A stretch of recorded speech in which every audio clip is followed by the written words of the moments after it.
بسم الله الرحمن الرحیم. سلامونه دوستانو، بیا هم ښه راغلاست. دوستانو، زموږ نننۍ موضوع چې دا خورا مهمه موضوع ده او پر SQL کې تر ټولو زیاته کارېدونکې موضوع ده او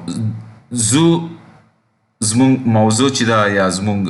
دلته څلورم میډیول څخه موږ پیل کوو او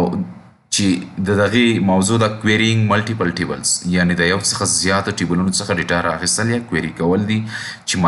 مراد ترېنه joins ده. د هغې لومړی لیسن کې چې د understanding joins یعنی joins باندې پوهېدل، هغوی بنسټ چې ده، یعنی د joins بنسټ پر څه شي ولاړ ده، joins څه ډول رامنځته کېږي او رامنځته کېدو سره یې څه پېښېږي. هغې سره سره به موږ د joins سره سره موږ cartesian products په هکله هم زده کړو چې cartesian products څه شی ده، څه ډول رامنځته کېږي او په رامنځته کېدو سره یې څه پېښېږي. دوستانو، کله چې موږ د joins خبره کوو، باید د دوو سیټونو یعنی د دوو ټیبلونو یا د دوو څخه زیات ټیبلونو چې دي هغوی ترمنځ ریلیشنشپ موجود وي، یعنی پرایمري کی او فورن کی موجود وي. یعنی که چیرته په لومړی ټیبل کې پرایمري کی چې د هغه باید په دوهم ټیبل کې چې د از فورن کی موجوده اوسي، هغه ډیټا هلته د فورن کی کالم کې موجود اوسي. دوستانو، که تاسو ته په 12مې ویډیو کې یاد وي چې کومه کویري چې مونږ لیکو او SQL انجن یې رن کوي، هغوی دواړو ترمنځ توپیر موجود ده. یعنی هغه کویري چې مونږ یې لیکو او هغه کویري چې SQL سرور یې په لاجیکل آرډر کې رن کوي، دواړو ترمنځ ډېر لوی توپیر موجود ده. هغې باندې باید تاسو پوه وئ او دلته ستاسو ته هغه لاجیکل آرډر په هکله کومه ستونزه ونه اوسېږي. دوستانو، کله چې فرام کلاس چې د سلیکټ سټیټمنټ لومړی برخه ده چې رن کیږي د SQL انجن لخوا، یعنی لاجیکل آرډر له مخې دغه لومړی برخه ده چې باید رن شي. د دې رن کېدو یا ایګزیکیوټ کېدو سره سره SQL سرور چې دا ورچوال ټیبل رامنځته کوي، چې همدغه ورچوال ټیبل بیا وروسته د سلیکټ سټیټمنټ د نورو کلازونو یا د نورو برخو لخوا کارول کېږي او ګټه ترې اخیستل کېږي. یعنی دوستانو، که زه چیرې یو ځل بیا ستاسو هغه پخوانی یعنی لاجیکل آرډر ته بوځم، ستاسو به وګورئ چې لومړی برخه چې ده هغه فرام کلاس ده چې ایګزیکیوټ یا رن کېږي. کله چې دغه برخه ایګزیکیوټ شي، یو ورچوال ټیبل یعنی لاجیکل انټیټي رامنځته کوي. همدغه لاجیکل انټیټي چې ده بیا وروسته د نورو برخو لخوا، که هغه ویر ده، که ګروپ بای ده، که هیوینګ ده، که سلیکټ ده، که آرډر بای ده، هغې د دغو برخو لخوا کاریږي او ګټه ترې اخیستل کېږي. بیا هم وایم چې دغه لاجیکل آرډر زده کړه ډېره مهمه ده، تر څو په دې تاسو پوه نه شئ SQL سرور په صحیح ډول او په بشپړ ډول تاسو نه شئ زده کولی او پرې نه شئ پوهېدلی. دوستانو، کله چې SQL سرور کې جوین مونږ کاروو، یعنی د فرام کلاس چې کله رن شي، هغه یو ورچوال ټیبل رامنځته کېږي. هغه هم دغه ورچوال ټیبل ده چې بیا د نورو برخو لخوا کاریږي. دوستانو، دوهم موضوع چې ده په دغه ویډیو کې زموږ د cartesian products په هکله ده. cartesian products په هکله میتس وایي چې this is the product of two sets، یعنی د دوو سیټونو یا د دوو ټیبلونو چې دغه ضرب ده. یعنی که چیرته په لومړی سیټ کې یا ټیبل کې چې کوم الیمنټس موجود ده، هغه به باید د دوهم سیټ یا ټیبل ټولو عناصرو یا الیمنټس سره باید یا ریکارډونو سره ضرب وي. د دې مطلب دغه ده چې که چیرې زموږ سره دوه سیټونه موجود وي، په یو کې لومړی کې شپږ الیمنټس وي یا غړي وي او په دوهم ټیبل کې دوه غړي وي، د دې کارټیشین پروډکټ به 12 وي، ځکه چې د لومړی ټیبل لومړی غړی چې ده هغه د دوهم ټیبل ټولو غړو سره به ضرب کېږي او همدا ډول دغه بڼه چې ده تر پایه پورې جاري وي، یعنی دغه سلسله چې تر پایه پورې به دوام مومي، تر څو دغه ټول غړي چې دي د یو بل سره ضرب شي او موږ ته کارټیشین پروډکټ راکړي. که چیرې په لومړی ټیبل کې چې دا دوه عناصر وي او په دوهم ټیبل کې درې عناصر وي اوسیږي یا غړي اوسیږي، د دې کارټیشین پروډکټ به شپږ وي، ځکه چې دوه ضربې درې شپږ کېږي. که چیرې زموږ سره په لومړی ټیبل کې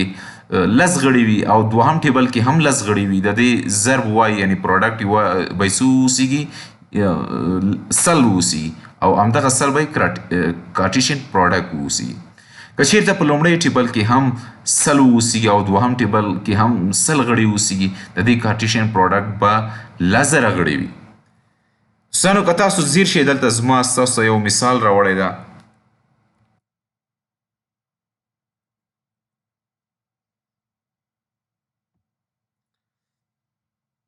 د نیم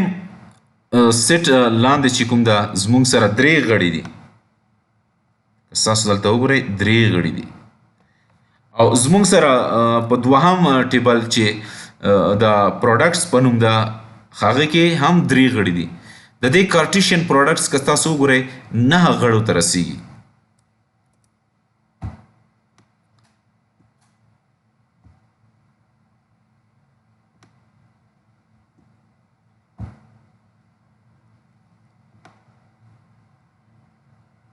ستاسو ګورئ چې 9 ځکه چې د لومړی ټیبل لومړی غړی چې دغه د دوهم ټیبل ټولو غړو سره ضرب کیږي. ستاسو ګورئ چې ډیویس چې د لومړی LS سره ضرب کیږي، بیا هغې نه وروسته چې د ګریپ میټ سره ده، هغې نه وروسته چې د موږ سره آیپو کاپي سره ضرب کیږي چې همدغه سلسله دوام مومي او زموږ د کارټیشن په پروډکټس کې 9 ریکارډونه رامنځته کوي چې ستاسو یې دلته کتلی شئ. دوستانو زه دریم ټاپک چې زموږ د جوینټس ټایپس په هکله ده. که جوینټس ټایپس په هکله موږ عمومي خبره وکړو، هغه موږ سره تقریبا څلور ډوله دي چې لومړی ته یې انر جوین یي او دوهم ته یې آوټر جوین یي او دریم ته یې زموږ کولی شو چې کراس جوین ووایو او څلورم ته یې سیلف جوین ووایو. خو دلته زه ستاسو د یو څو مثالونه راوړم. ستاسو دلته کتلی شئ چې زموږ سره لومړی ټایپ چې د انر جوینز ده او انر جوین چې کوم ده دغه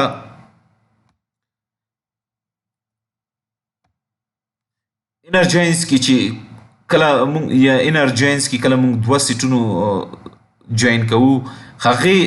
ترمنځ چې کومه مشترکه ډیټا ده یعنی کمون ډیټا ده هغه را اخلي. ستاسو ګورئ چې دلته زموږ سره د امپلایز ټیبل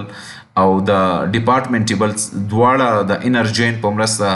جوین شوي دي او د دواړو څخه هغه ګډه ډیټا چې ده هغه را اخلي او هغه ډیټا چې په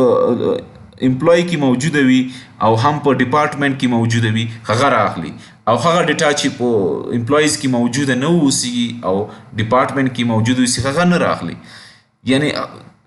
د انر جوین کې هغه ډیټا بیا هم وایم چې هغه ډیټا را اخیستل کېږي چې کوم په دواړو ټیبلونو کې موجوده اوسیږي.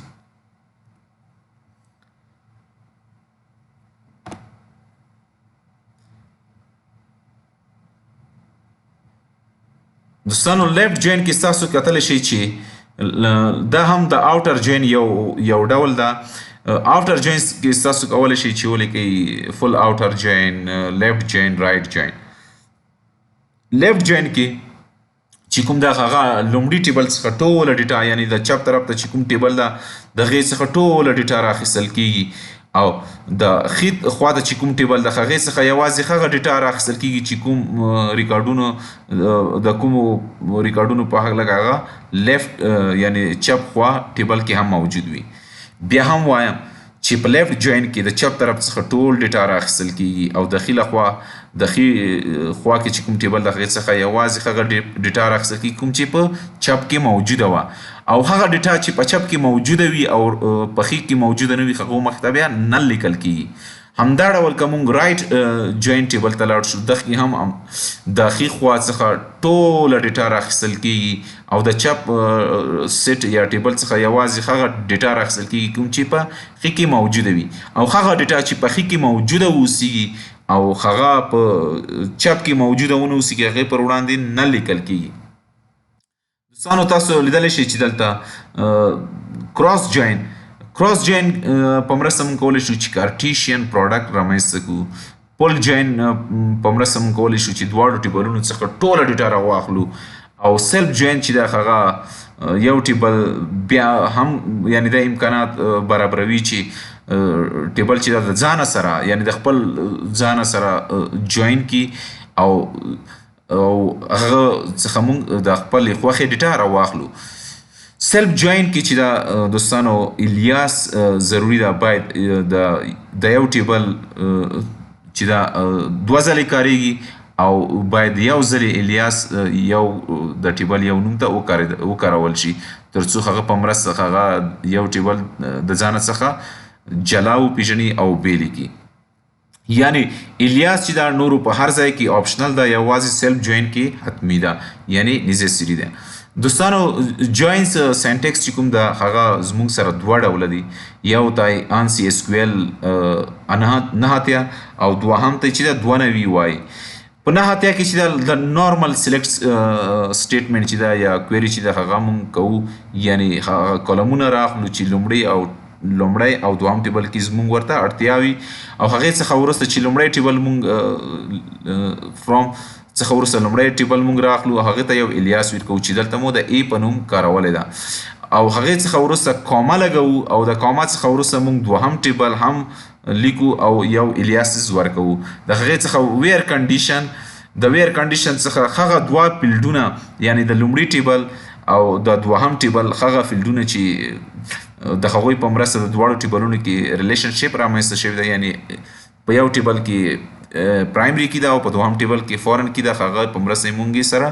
یو ځای کوو او د هغې څخه وروسته مونږ ویر کنډیشن څخه ګټه پورته کوو. یعنی د ویر څخه وروسته مونږ پریډیکیټ استعمالوو چې دلته پریډیکیټ څخه مطلب چې دا مساوي ده. دوستانو د هغې څخه وروسته مونږ که 92 سینټیکس ته لاړ شو، یعنې آنسی SQL چې دا 92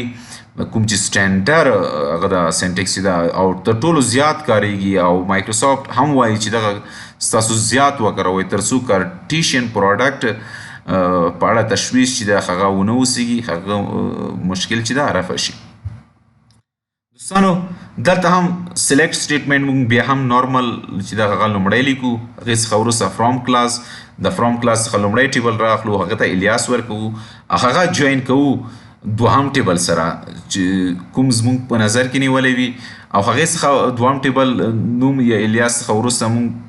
آن کیورډ لیکو. دغه حتمي ده، یعنی د جوینز او آن چې د کیورډز دي او دواړه حتمي دي. او هغې څخه وروسته موږ د لومړي ټیبل، یعنی دلته چې لومړی ټیبل A په نوم ده چې تاسو ګورئ چې موږ ورته الیاس ورکړی و، او دوهم ټیبل چې د B په نوم و. د A ټیبل هغه کالم راخلو چې پرایمري کې وي او د B ټیبل هغه کالم راخلو چې هغې په مرسته د لومړی ټیبل سره دا